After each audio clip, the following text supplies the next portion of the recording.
खट्टा खाने वाली चुड़ैल। रात को अचानक राधिका मौसी को किचन से कुछ गिरने की आवाज आई। उन्होंने बाहर निकल के देखा तो किचन में उन्हें कोई सफेद साड़ी में दिखा। वो चीख पड़ी, हे भगवान, आलतू जलाल तू आई बला को टाल तू, आलतू जलाल तू आई बला को टाल तू। राधिका मौसी को चीखते सुनकर श्रवण बाहर आता है भागते हुए। अरे माँ, क्या हुआ? क्या देख लिया? दादी माँ आ गई क्या सपने में? अरे बेटा, रसोड़े में देख तो कौन है? श्रवण रसोड़े में झांक कर देखता है और उसे कोई नहीं दिखता अंदर। अब रसोड़े में तो कोई नहीं है माँ। कोई सफेद साड़ी में नहीं है क्या? नहीं माँ, कोई भी नहीं है। चिल्लम चिल्ली की आवाज सुनकर काजल भी वहां आ जाती है। अब क्या हो गया माँ जी? अरे बेटा, रसोड़े में एक चुड़ैल थी सफेद साड़ी में। अरे क्या कर रही थी वो अंदर? अरे बताया नहीं, कल आएगी ना तो पूछ लूंगी। चुड़ैल जी, आपका क्या प्लान है? माँ जी, रात बहुत हो गई है, आपने कोई बुरा सपना देखा होगा, चलिए सो जाइए। राधिका मौसी सोने तो चली जाती है, पर उनको रात भर नींद ही नहीं आती। वो कुछ भी उलझुल बातें सोचने लगती है।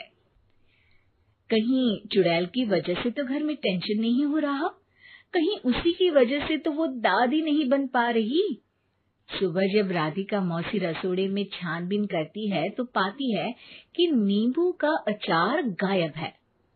चुड़ैल नींबू का अचार ले गई, मुझे तो ठीक नहीं लग रहा कुछ। चुड़ैल को भी पता है कि जिंदगी का असली मजा तो खट्टे में ही है। राधिका मौसी झट से श्रवण को फोन कर देती है। बेटा, मुझे समस्या समझ में आ गई है, हमें एक तांत्रिक की जरूरत है। अरे क्या बोल रही हो माँ, तांत्रिक की क्या जरूरत है? आप पूजा पाठ तो कर ही रही हो ना। आलतू जलालतू मंत्र सारे फालतू जैसे कुछ मंत्र पढ़ो, चली जाएगी अपने आप चुड़ैल। अरे नहीं बेटा, कभी चुड़ैल को कम नहीं समझते। अरे तुझे पता भी नहीं चलेगा कि कभी वो छल करके काजल की जगह घर की बहू खुद बन जाएगी। क्या माँ, कुछ भी बोल रही हो? कहाँ काजल और कहाँ चुड़ैल?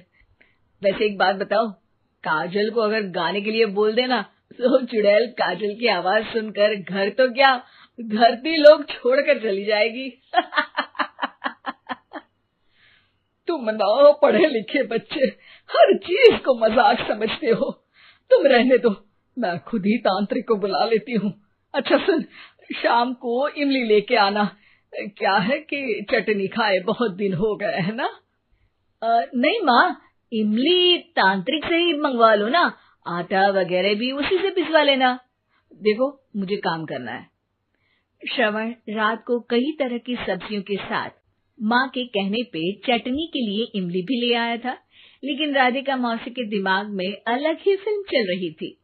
उन्हें अब सिर्फ शक ही नहीं यकीन होने लगा था कि शायद चुड़ैल ने श्रवण पर अपना जाल बिछा दिया था, जिस वजह से श्रवण उनकी बात ही नहीं मान रहा था।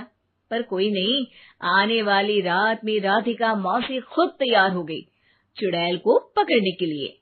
रुद्राक्ष की माला, तुलसी का पत्ता, हनुमान चालीसा सब हाथ के पास ही था, बस चुड़ैल का इंतजार था। और जैसा राधिका मौसी ने सोचा था वैसा ही हुआ। वो चुड़ैल उस रात भी आई, पर वो राधिका मौसी से तेज निकली और राधिका मौसी के उससे पकड़ने के पहले ही वो भाग खड़ी हुई। जरूर बहू पे साया है उस चुड़ैल का, तभी तो श्रवण के कमरे में गई है। और अगली सुबह राधिका मौसी पिछली रात हुए हमले में किन चीजों का नुकसान हुआ उसका हिसाब लगा रही थी।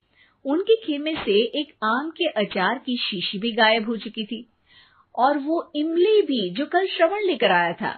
राधिका मौसी इस बारे में सोच ही रही थी कि श्रवण जल्दी से रसोड़े में आकर दवाइयों की पोटली ढूंढने लगता है।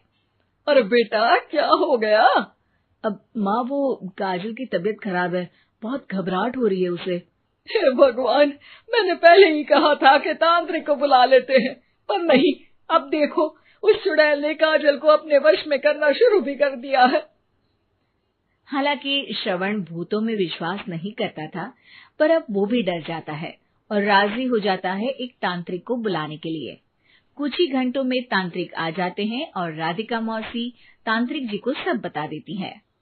घोर संकट, घनघोर संकट, चुड़ैल को मारू जोर चाकट, ओम भट स्वाहा खटखा के आहा। अरे ये क्या मंत्र है? मेरे खुद के ओरिजिनल मंत्र है, कल रात को ही लिखे हैं, अच्छे लगे तो दाद चाहूंगा। एक और मंत्र सुनो, अर्ज किया है आब्राकडाब्रा, दिल्ली बम्बई आगरा, चंदा मामा सोवरले सुरन मामू जारा। ये मंत्र है? अरे कोई 40 वालीसा पढ़ो ना। वक्त कम है, 40 नहीं पड़ेंगे, 20-25 में काम चलाना पड़ेगा। अलग निरंजन जाके लंदन, मुफ्त का मंजान घिस मेरे नंदन। अरे जल्दी करो तांत्रिक जी, जल्दी करो। तांत्रिक अपने उल झलूल मंत्र पढ़ने लगता है। श्रवण को तांत्रिक पे शक होता है। वो अपने एक डॉक्टर दोस्त को कॉल कर देता है ताकि कोई अनहोनी हो तो इमरजेंसी में चीजें मैनेज हो जाए। तांत्रिक धुनी रमाता है, जिसकी वजह से कमरे में काफी धुआं हो जाता है और जिसकी वजह से बहू की घबराहट बढ़ जाती है। अब भागेगी चुड़ैल। हाँ। बहू खांसते हुए धुएं से बचने के लिए बाहर चली जाती है। अरे भाग रही है, भाग रही है। पीछे पीछे श्रवण भी जाता है। बहू एक सोफे पर बैठ जाती है। तभी डॉक्टर दोस्त आ जाते हैं और श्रवण को पानी लाने के लिए कहते हैं। थोड़े चेकअप के बाद डॉक्टर कहते हैं, मेरे हिसाब से जाप का काम पूरा हो गया है। क्या मतलब? अरे कुछ भी नहीं माँ, कोई चुड़ैल नहीं है, खुशखबरी है, अब दादी बनने वाली है। मगर वो सब अचार के डब्बे। श्रवण दोनों अचार के डब्बे अपनी माँ को दिखाता है, जो कि उनके बिस्तर के नीचे छुपे हुए थे। आपने सही बोला था माँ, वो चुड़ैल काजल ही थी जो खट्टा खा रही थी। हमें कल ही पता चला, पर हमने आपको ये तांत्रिक वाला काम करने दिया ताकि आपको भरोसा हो जाए कि भूत वगैरह कुछ होता ही नहीं। अच्छा अच्छा, ये तो बड़ी खुशी की बात है, पर बेटा मुझे एक झाड़ू तो ला दे। क्यों माँ? ये तांत्रिक का भूत उतारती हूँ मैं। अब तांत्रिक राधा मौसी के डर से घर से भाग निकलता है और राधा मौसी उसके पीछे भागती है। अरे संकट ये घनघोर है, तांत्रिक मुआ चोर है।